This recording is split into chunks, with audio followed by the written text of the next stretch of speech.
Hello, you beautiful gods and goddesses.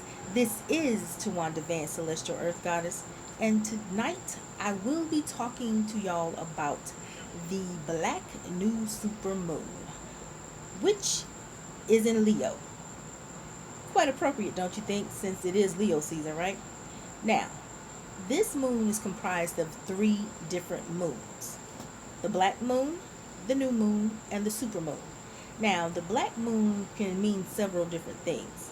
It could be the third new moon out of four new moons within a season. It can be the second new moon within a calendar month, or it can be no new moon or full moon at all, which only happens during February, which is the shortest month of the year. Now, during the new moon, that's when the sun, the moon, and the earth are properly, well, not properly, directly aligned with each other. And the sun and the moon, the sun and the earth are on opposite sides of the moon. Now, it's also invisible from earth.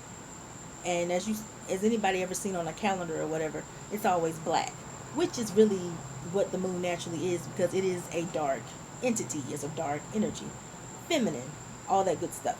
Talk about that on another video.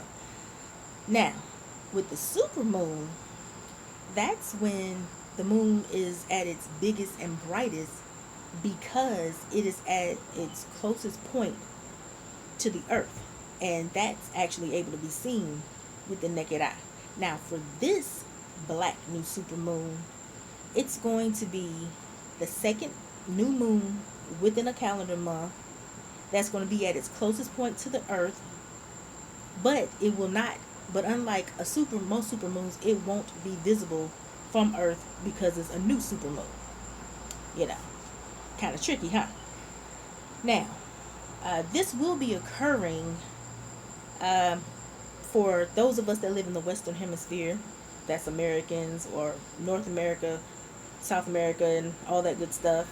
It'll be occurring July 31st, which is tomorrow.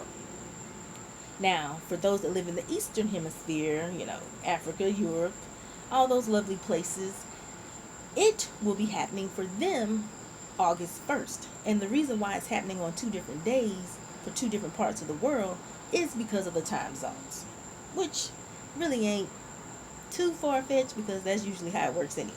Well, no, usually the times are different, but it may happen within the same night or whatever. Now, during this moon, because it's a new moon, a super moon and a black moon, you should be able to really, really, really have refreshingly abundant in blessings because you're able to set those intentions.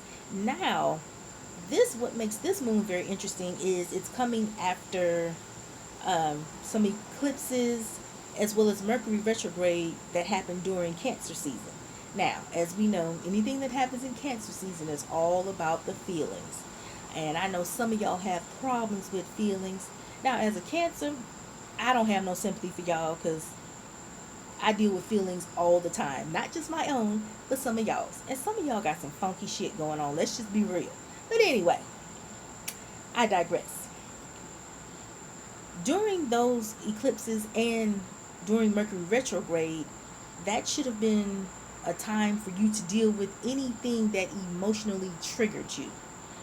Mercury retrograde, because Mercury appears to be going backwards, it's a time of reflection. So you put those two things together, you're reflecting on anything that caused you any issues in your past that you did not deal with or that may still be bothering you and you thought you dealt with them. So, as long as you put in the work to deal with those and release any of that negative energy, you should be able to greatly benefit from this black new super moon. And being that it's in Leo, Leo, which I consider stable fire energy because it's a fixed fire sign, you definitely should be able to set out some great intentions to get those beautiful blessings in your life. Because Leo is grand after all. It's the grandest of three fire signs. So, if you haven't fixed your shit, get it together and then set those beautiful intentions.